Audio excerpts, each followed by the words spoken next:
ప్రభాకర్ రావుపై arrest warrant. అజ్ఞాతంలో ఉన్న శ్రవణ్ కుమార్ పైన ఫోన్ ట్యాపింగ్ కేసులో ఉత్తర్వులు జారీ చేసిన నాంపల్లి కోర్టు. విదేశాల్లో తలదాల్చుకున్న ప్రభాకర్ రావు ఇంటర్పోల్ ద్వారా రెడ్ కార్నర్ నోటీస్ జారీకి అధికారుల యత్నం. ప్రణీత్ రావు టీంపై మరిన్ని కేసులు. ఇది డెవలప్మెంట్ రోజు రోజుకి చాలా అద్భుతంగా. ఏం డెవలప్మెంట్ అంటే ఎన్నికలు ఉన్నాయి కాబట్టి ఇంకొంచెం డెవలప్మెంట్, దాని మళ్ళీ జనాలు చర్చ డైవర్ట్ అయితే దానిలో ఈరోజు రేవంత్ రెడ్డి ఒక ప్రయత్నం చేసినట్టు తెలుస్తుంది వాస్తవంగా. అజ్ఞాతంలో ఉన్న శ్రవణ్ కుమార్ పై కూడా అంటూ ఒకరు చూస్తున్నాం. రాష్ట్ర వ్యాప్తంగా సంచలనం సృష్టించిన ఫోన్ ట్యాపింగ్ ఎస్ఐబి ప్రధాన కార్యంలో హార్డ్ డిస్క్ల విధ్వంసం కేసులో ప్రధాన నిందితుడిగా ఉన్న ఎస్ఐబి మాజీ చీఫ్ ప్రభాకర్ రావు అరెస్టుకు వారెంట్ జారీ అయింది. ప్రభాకర్ రావుతో పాటు మరో కీలక నిందితుడు శ్రవణ్ కుమార్ పై కూడా నాంపల్లి కోర్టు అరెస్ట్ వారెంట్ జారీ చేసింది.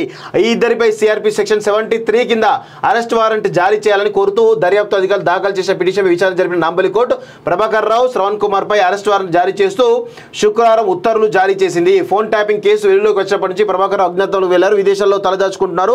మరోవైపు ఈ కేసులో ఇప్పటివరకు అరెస్ట్ అయిన నిందితులు ఇచ్చిన వాంగ్మూలాలు, దర్యాప్తులో లభించిన ఆధారాల మేరకు ట్యాపింగ్ వ్యవహారంలో ప్రభాకర్ రావు కీలకంగా వ్యవహరించినట్లు అధికారులు గుర్తించారు. విదేశాల్లో ఉన్న ప్రభాకర్ రావు భారత్కు రప్పించి అరెస్ట్ చేసి విచారిస్తేనే కేసు కొలిక్కి వస్తుందని భావిస్తున్నారు.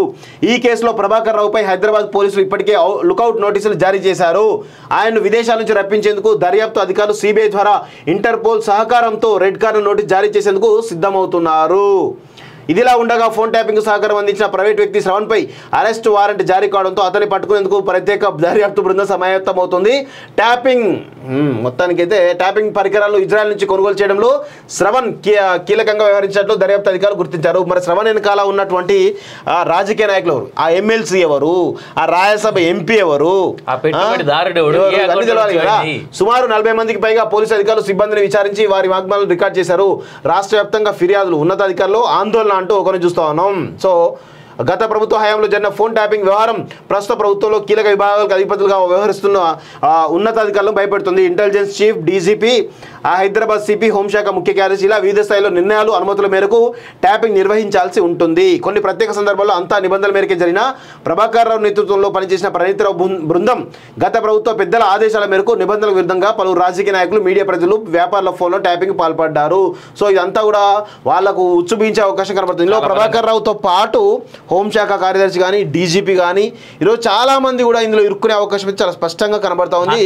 ముఖ్యంగా ప్రభాకర్ రావు కనుక ఇండియాకు వచ్చి అరెస్ట్ అయ్యి విచారిస్తే కనుక అసలు విషయాలు బయట. ఎందుకంటే ప్రభాకర్ రావు వస్తే ఖచ్చితంగా కేసీఆర్ దొరికిపోతాడు, నవీన్ రావు దొరికిపోతాడు, సంతోష్ రావు దొరికిపోతాడు, హరీష్ రావు దొరికిపోతాడు, కేటీఆర్ దొరికిపోతాడు, అందరూ ఒక తర్వాత ఒకరు అందరు దొరికిపోతారు, అందరూ కూడా జైలుకు పోతారు. వాస్తవంగా ఇదంతా కేసీఆర్ మెడకు ఉచ్చుబీసినట్టు కనబడుతుంది. వాస్తవం దీంట్లో ఇప్పటి వరకు రాని పేరు సిఎస్ పేరు ఎందుకు రాలేదు? దీంట్లో మాజీ సిఎస్ తెలియాలి.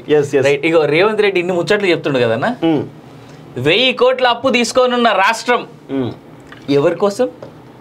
పైసలు ఉన్నాయి ఉన్నాయి ఉన్నాయి ఒత్తుకుంటారు కదా, చాలా చిన్న వార్త వేసిరు ఇది. కానీ అసలు మెయిన్ పేపర్లో రావాల్సినటువంటి వార్త, రాష్ట్ర ప్రభుత్వం మరో 1000 కోట్ల రుణం తీసుకోవడానికి సిద్ధమైంది. ఈ మేరకు రిజర్వ్ బ్యాంక్ ఆఫ్ ఇండియాకు శుక్రవారం ఇండెంట్ పెట్టింది.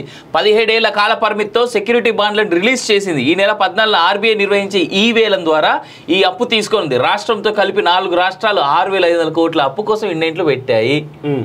తెలంగాణ రాష్ట్రాన్ని ఏడికి తీసుకో ఈరోజు. ఇగో బెయిల్ పై క్రిషాంక్ విడుదల. దీన్ని నాకు తెలిసి నమస్తే తెలంగాణ ఉంటుంది, అందులో క్లియర్గా ఉంటుంది. దానిలో మనం చాలా కౌంటర్ ఇవ్వాల్సిన అవసరం ఉంది.